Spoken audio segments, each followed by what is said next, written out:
Assalamualaikum warahmatullahi wabarakatuh. Selamat pagi semuanya. Di sini kami dari kelompok 6 akan mempresentasikan hasil kerja kelompok kami tentang tutorial atau cara penggunaan Google Dokumen atau biasanya dikenal dengan Google Docs. Dari mata kuliah Teknologi Informasi dan Komunikasi yang diampu oleh dosen Bapak Muhammad Razi A. ST MMSI.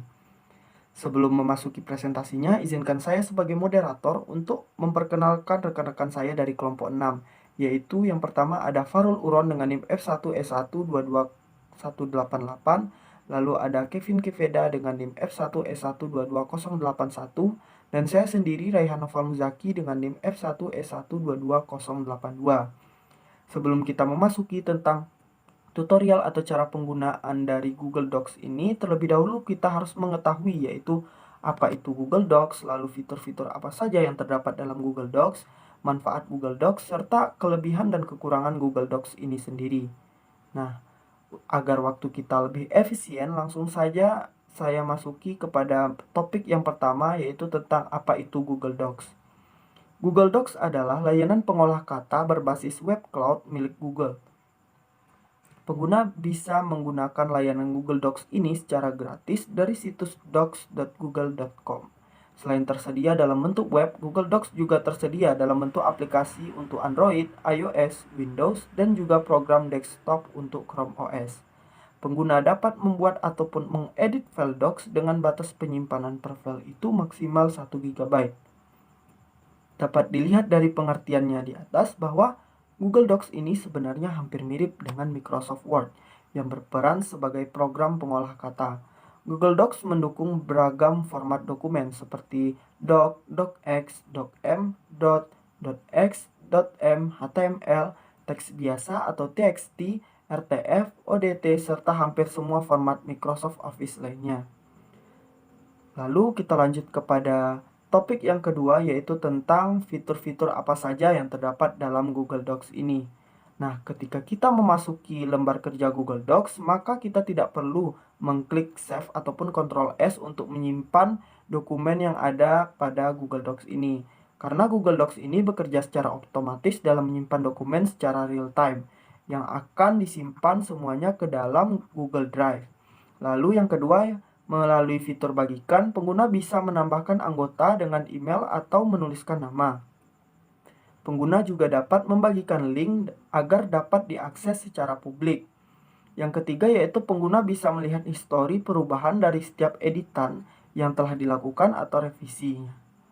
Lalu yang keempat yaitu pengguna bisa memanfaatkan ejaan dan tata bahasa untuk mengurangi kesalahan penulisan kata atau kalimat ketika mengetik di dalam lembar kerja dokumen yang ada di Google Docs ini. Nah, sebenarnya masih banyak lagi fitur-fitur yang terdapat di dalam Google Docs ini. Nanti untuk lebih lengkapnya akan dilanjutkan oleh teman saya di bagian fitur-fitur ini pada video tutorialnya. Kita lanjut kepada topik yang ketiga, yaitu tentang manfaat dari Google Docs ini. Sebagai program pengolah kata, tentu saja Google Docs ini berfungsi untuk membantu kita dalam membuat dokumen. Dulu ketika ingin membuat dokumen, maka harus di depan PC atau laptop yang kita miliki, dan harus terpasang program Microsoft Office tentunya. Namun saat ini membuat atau mengedit dokumen bisa di mana saja dan kapan saja, baik melalui komputer, laptop, smartphone, atau tablet. Google Docs memberikan kemudahan kepada pengguna dalam menyimpan semua tugas dan pekerjaan ke cloud storage, Google Drive.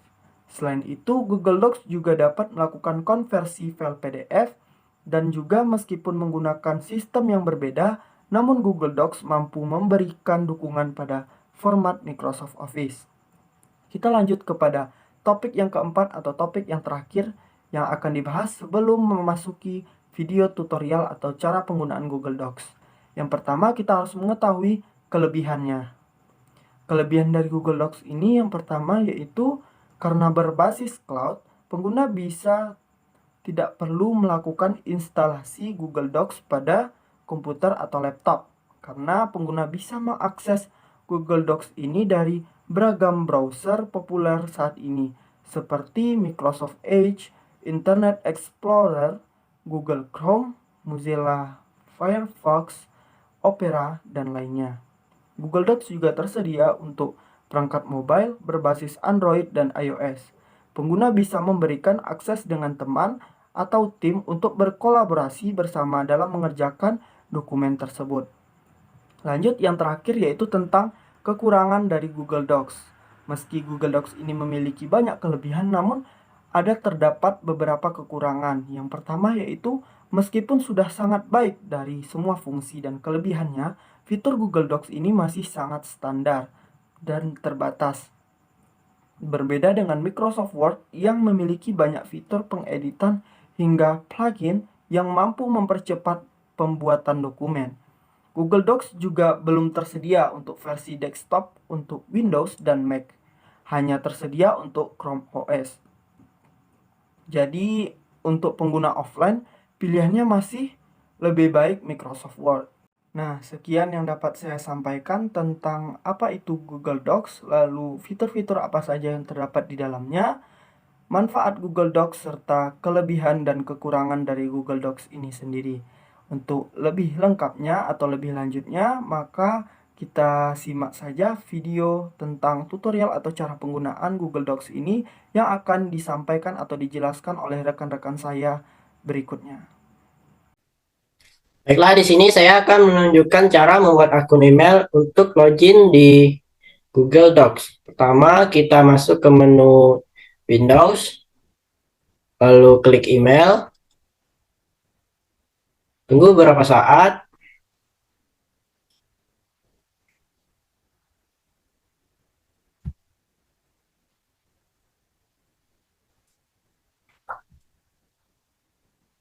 tambahkan akun, pilih Google,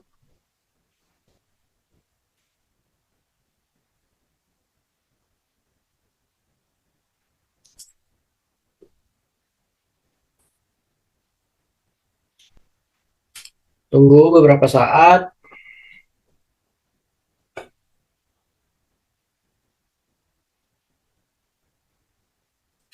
karena kita akan membuat akun baru, kita klik buat akun.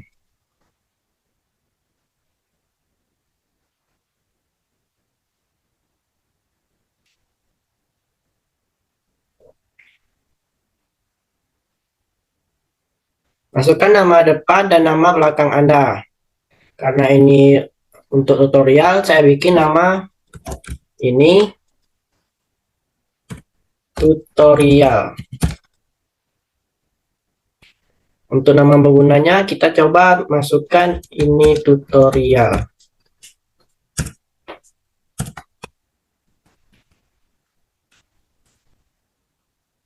Ternyata tidak bisa kita pilih pada nama pengguna yang tersedia, yaitu ini tutorial 8.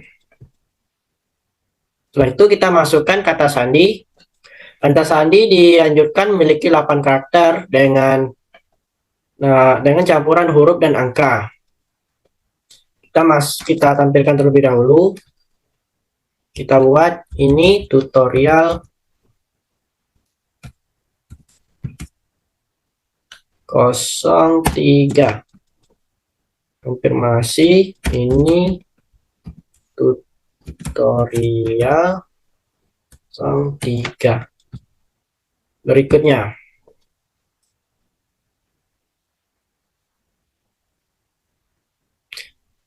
tunggu beberapa saat.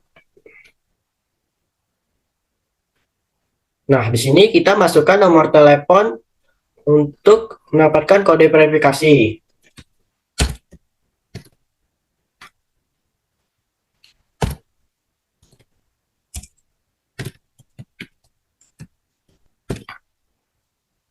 Berikutnya, lalu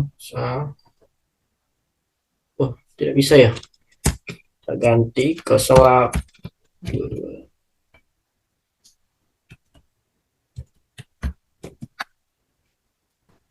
Berikutnya,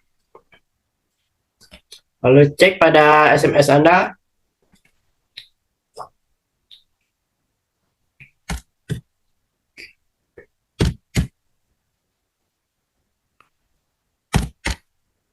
Setelah itu verifikasi.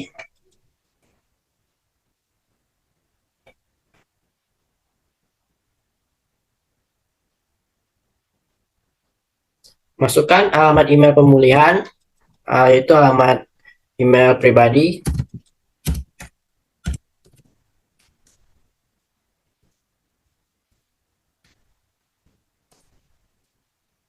Lalu tanggal.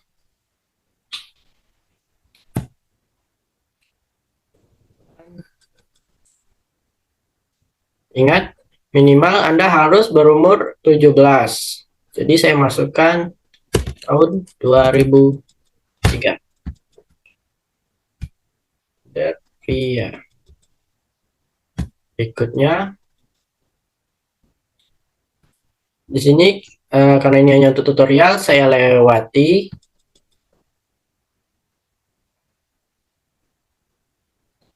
Ini adalah privasi dan persyaratan, silakan dibaca. Lalu klik saya setuju.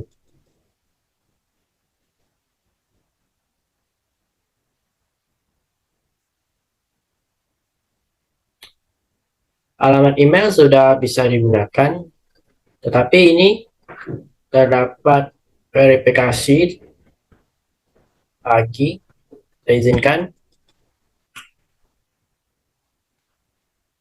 Baiklah, itu adalah cara membuat akun email. Untuk selanjutnya, teman saya akan menunjukkan cara login di Google Docs. Perkenalkan, nama saya Kevin Kiveda dengan NIM F1S1222081. Di sini saya akan melanjutkan presentasi dari rekan saya yang akan memberikan tutorial cara menggunakan Google Docs. Nah, Google Docs ini dapat kita gunakan melalui web browser yang tersedia di laptop dan PC masing-masing, ataupun melalui aplikasi yang tersedia pada Android maupun iOS. Nah, di sini saya akan memberikan tutorial menggunakan Google Docs melalui web browser yang terdapat pada laptop maupun PC. Nah, di sini saya menggunakan email untuk login ke Google Docs nanti, email yang telah dibuat oleh rekan saya sebelumnya, yaitu email ini tutorial. Nah, untuk menggunakannya kita harus mencari dulu Google Docs pada web browser yang tersedia pada laptop masing-masing. Kita menuju ke web Docs Google. Akan tampilan Google Docs. Nah, pada Google Docs ini tersedia beberapa template yang dapat kita gunakan sesuai kebutuhan kita masing-masing. Contohnya ada template resume, surat, proposal proyek, maupun brosur. Contohnya di sini saya akan memilih template kosong saya. Template kosong akan tampil sebuah dokumen baru yang kosong yang dapat kita isi dengan keinginan kita masing-masing. Contoh di sini saya akan mengetik ini tutorial. Ini tutorial. Nah, perlu diketahui bahwa jika kita menggunakan Google Docs ini, dokumen yang kita buat ini akan tersimpan secara otomatis ke Google Drive kita, sesuai dengan email yang kita pakai. Jadi ini akan tersave sendiri ke Google Drive masing-masing, Google Drive pengguna tersebut. Nah, kita bisa lihat jika kita mengetik lagi, ini tutorial menggunakan Google Docs. Dapat kita lihat, ini lagi menyimpan. Nah, itu menyimpan secara otomatis. Berbeda dengan Microsoft Word yang harus kita simpan secara manual. Terdapat juga fitur bagikan di sini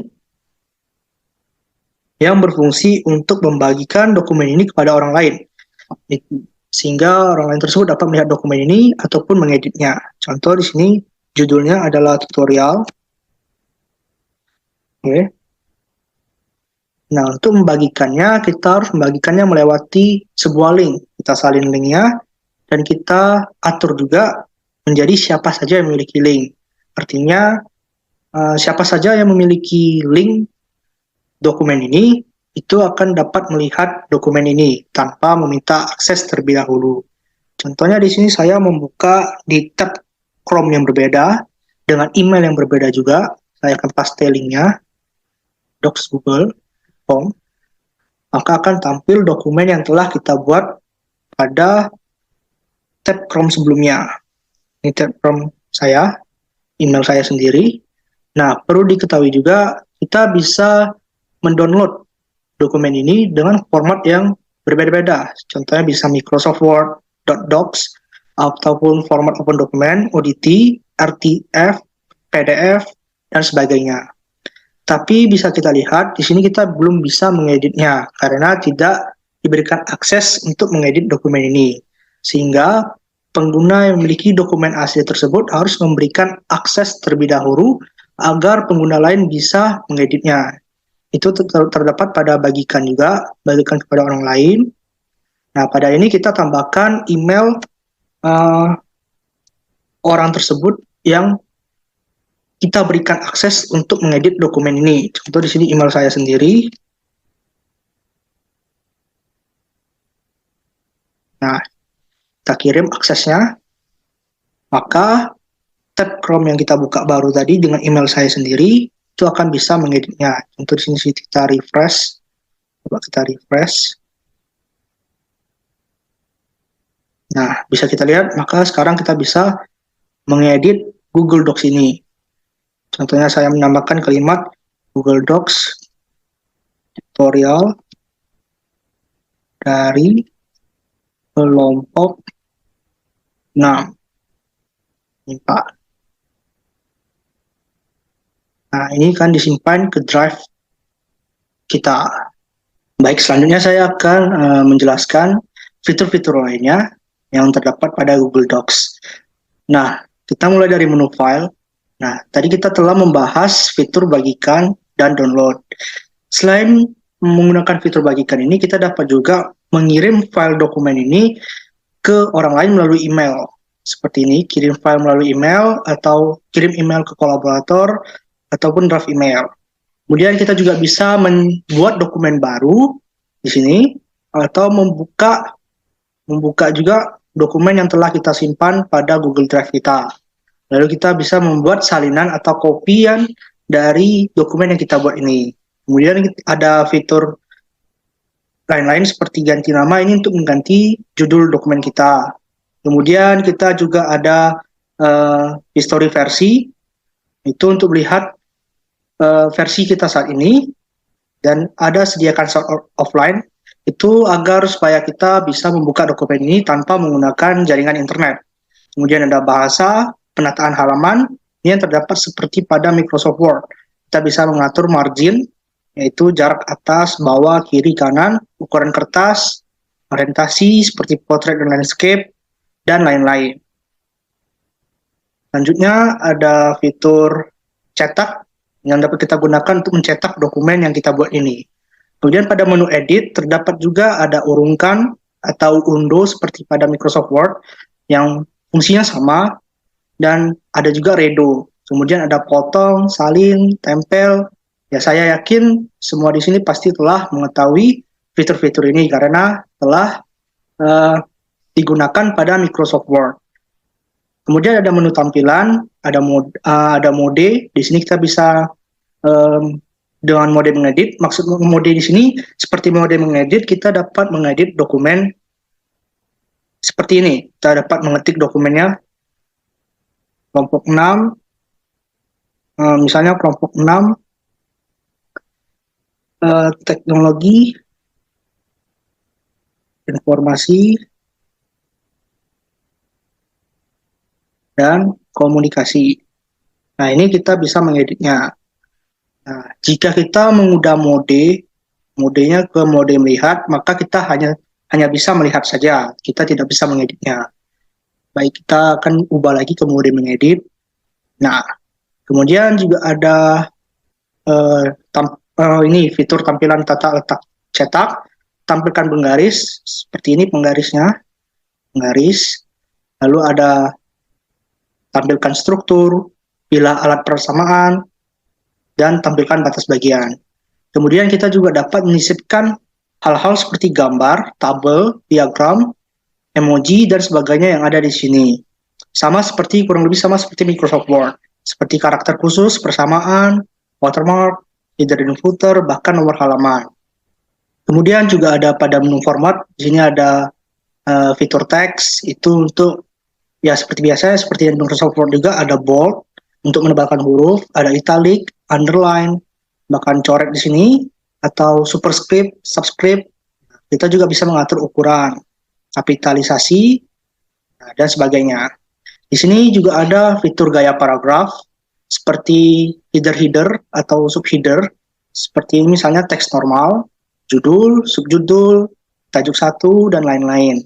Kemudian ada perataan, kita bisa juga mengatur rata paragraf kita seperti pada Microsoft Word, seperti misalnya pada rata kiri, tengah, kanan, ataupun rata kiri kanan. Kemudian juga ada tambahkan indent, kurangi indent, dan opsi indentasi. Kemudian juga ada jarak antar baris. Lagi-lagi seperti hampir mirip pada Microsoft Word, kita dapat mengatur jarak antar baris antar paragraf. Seperti 1,15, 1,5, dan lain-lain sesuai dengan kebutuhan kita. Kemudian juga ada fitur kolom yang dapat kita gunakan untuk membagi paragraf kita menjadi 2 kolom atau bahkan 3 kolom. Kemudian juga ada bullet dan numbering, seperti ini daftar bernomor, daftar berbutir, nah juga ada checklist. Kemudian juga ada header footer tadi, nomor halaman, dan orientasi halaman. Kemudian pada menu alat ini terdapat fitur ejaan dan tata bahasa. Jadi kita dapat memeriksa ejaan dan tata bahasa pada dokumen kita ini sesudah kita mengetik. Misalkan tadi kita sudah mengetik sebuah kalimat ini. Nah, maka ini kita dapat cek apakah ejaan dan tata bahasa yang kita gunakan ini benar dengan cara memakai menu alat ini, fitur ejaan tata bahasa, kita coba pemeriksaan ejaan dan tata bahasa. Nah, di sini akan keluar sepertinya tidak ada masalah pada dokumen. Kemudian ada juga jumlah kata. Kita dapat mengetahui jumlah kata pada Google dokumen yang kita ketik ini. Di sini, kalau pada dokumen ini, jumlah halaman ada 1, total katanya ada 12 kata, dan karakter ada 95 karakter, dan karakter tidak termasuk spasi itu ada 83. Kemudian juga ada fitur tinjau pengeditan yang sarankan. Nah, ini yang tadi, karena kalau ada ejaan dan tata bahasa yang salah, maka ada penyaranan untuk mengedit ejaan yang salah tersebut. Kemudian juga ada kutipan, ini kita dapat kita gunakan ketika kita mengutip suatu kutipan dari sumber. Misalnya ini tambahkan sumber kutipan, nah ini kita dapat mengutip dari mana saja. Kita dapat mengeditnya pada fitur kutipan ini. Seperti misalnya buku, pilih opsi, cetak, situs, database online. Kemudian kita ke fitur selanjutnya. Ini ada kamus, cek taut. Kita juga dapat menerjemahkan dokumen, ataupun kita bisa mengetik dokumen ini tapi tanpa kita mengetik keyboard, yaitu dengan cara ini, dikte. Kita dapat menggunakan suara untuk menulis teks dalam dokumen ini. Kita dapat menggunakan suara dengan cara menggunakan fitur dikte. Kita juga ada setelan notifikasi, preferensi, dan aksesibilitas. Kemudian juga ada fitur eksistensi. Di sini ada fitur add-on, ada app script, kemudian ada bantuan, yakni bantuan pada umumnya yang disediakan oleh Google sendiri. Sekian presentasi saya mengenai tutorial cara menggunakan Google Docs. Jika ada salah kata, mohon maaf. Semoga dapat bermanfaat. Terima kasih. Baiklah, terima kasih kepada rekan-rekan saya yang telah menjelaskan tentang tutorial atau cara penggunaan Google Docs ini. Dari beberapa penyampaian, baik itu mengenai teori ataupun tutorial dari penggunaan Google Docs ini barusan dapat diambil kesimpulan bahwa manfaat Google Docs ini sangatlah kompleks. Jika Anda ingin menggunakannya baik untuk pembelajaran atau bisnis, maka layanan ini sangatlah tepat untuk digunakan. Bukan hanya melalui PC atau laptop saja, Google Docs ini juga bisa diakses melalui aplikasi di smartphone. Oleh sebab itu, Anda bisa lebih mudah mengaksesnya di mana saja dan kapan saja. Nah, sekian yang dapat kami sampaikan. Jika ada kesalahan atau kejanggalan, kami mohon maaf. Semoga videonya dapat bermanfaat bagi semuanya. Kami tutup dengan wabillahi taufiq wal hidayah. Wassalamualaikum warahmatullahi wabarakatuh.